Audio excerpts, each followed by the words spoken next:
Korang tahu tak benda ni benda apa? Kemih. Dia ini adalah alat untuk mencukur bulu kaki. So kotak dia macam ni.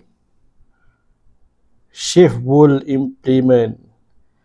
Hair removal system. Okey, ni untuk mencukur bulu kaki korang. So charger dia ada kat bawah ni. So ni mata kat atas ni untuk cukur bulu kaki lah. So ni ada speed daripada 1, 2. Nah, kalau aku tolak speed kat atas ni, dia ada lampu, dia akan, mesin kat atas ni akan bergerak. Kalau aku buat lagi laju, dia akan lagi laju. So aku matikan lah. Okey.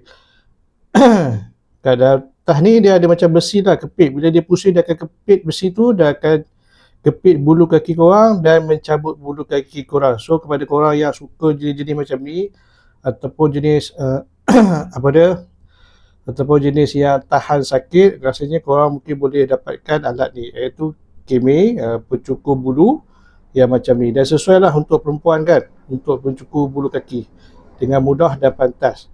Okay, kalau korang minat, sila klik link yang diberikan. Bye.